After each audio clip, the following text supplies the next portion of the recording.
Kia ora, it's Ruth here in my backyard in Christchurch, and this is part 2 of my garden tour for May. I'm not sure how many parts it will be because I'm trying to slow down even though I'm talking quite fast now. I just get excited. So here behind me is one of the new planter boxes. I've currently got it netted and I'm hoping I can take this netting away soon because having the netting is great for keeping the birds out of it, but really annoying for trying to harvest things. So in here, the only things that really need to be covered is down here I've got my spinach, and then silver beet, which a lot of other places call Swiss chard, which I've really realised recently. Someone said, oh man, silver beet, that's really cool, can you tell me a bit more about it? And I was like, have you heard of Swiss chard? They're like, yeah, we grow that. I'm like, yeah, same thing. So we're in New Zealand, we've got a few different terms for things. Swiss chard is silver beet is Swiss chard. If we come around here, little lettuces, these need to be covered as well. But what I've got is I've got some sugar snap peas all running down the middle.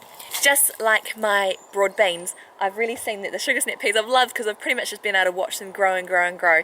But they are at the stage where I need to give them support because giving them some support will help them encourage to grow. So I really need to get this cover off, maybe do some covering for the lettuces, the silver beet and the spinach, and then I can let everything else go.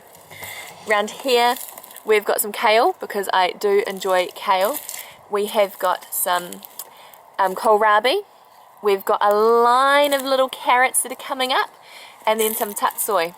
What I love about the carrots, well, this whole garden actually, I planted just after the start of lockdown, so just over a month ago.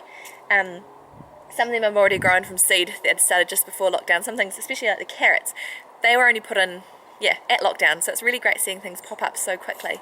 If I take you around here, our feijoa is just wonderful. We've only really got one feijoa that's doing well. This feijoa here has got a few little ones, but nowhere near as productive as this one. Oh, and while I'm here, something else we've done is we've edged, and I've put a whole lot of pansies around the bottom of our hedge. So hopefully I'm looking forward to having them all pop up with some flowers soon.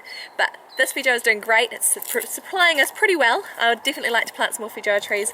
And every day, I just love it. We just come and find feijoas on the ground, and we just let them drop to the ground. We know that when they're on the ground, they're ready within a day. If we pick them, they might be a little bit longer. So over here, this whole area is now bark, which is really exciting. It's making mowing a lot easier, but also exciting that the garden is expanding. Currently, I'm outside of the greenhouse. Now I am inside the greenhouse, where I've currently got some seeds going, which I'll show you shortly. But hopefully, especially by summer, we'll have a greenhouse here that we can do some growing in. We've been really tossing up whether we make our own out of old windows, whether we make our own using polycarbonate, which type of glass house, whether it should be glass polycarbonate. I think we're leaning back towards glass. We did go to polycarbonate because polycarbonate will keep things a lot warmer, but polycarbonate will give more of a shadow, and as you can see, we've got gardens all around it. This just ended up being the best place for it because of where the sun is, and we've already got gardens and trees. So it looks like we'll be here, but glass potentially will be the best option because of shading. So if you've got any other advice, any suggestions on that, I'd love to hear what your thoughts are. Down here, oh, this is my lovely potting table.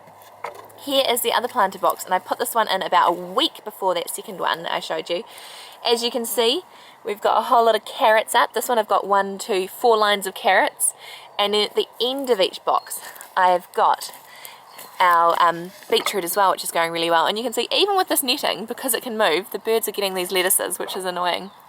So down in the middle I've got kohlrabi, I've got some Nero kale on this side, some curly kale on that side, and then down here I've got some tatsoi, which is a new thing I'm growing. The tatsoi as well as the kohlrabi are both new things I'm growing, which I'm really enjoying. I'm trying to put a couple of new seeds into my bank of just what I'm growing every year, just so I can learn different things. I might like them, might not. The tatsoi so far is going well. Kohlrabi is a long time away, but we were given one by a friend a while ago, and it was really fun to eat, so we'll see how it goes. And over there, I've just got a little bit of flowers. They are just straw flowers, so they're not actually very good for the bees, but they do put a bit of colour. And I've got some pansies down there. So the rest of the garden we've pea strawed up well. This one and the other new one, I haven't put any pea straw in yet. That's because the plants are so small and I was just trying to get them to start. Once they get a little bit bigger, especially the carrots, I'd like to tuck in some pea straw around there before winter comes, because what I really did notice last winter is that I didn't do much mulching, and the top layer of the soil after frost was just solid with frost, which I know is good for breaking up the soil, but is also not too good for the plant's roots. So a little bit of pea straw will be going there soon. I've put a timer on my watch so I don't speak too long, so this is part 2. There'll definitely be a part 3 coming, so I can show you what's going on with these ones, especially kind of what's going over there with my broad beans. and then probably the chickens, maybe over to some fruit trees as well. So this is part 2. If you haven't watched part 1, you can check that out, and hopefully part 3 will be coming up soon. We'll catch you later. Bye!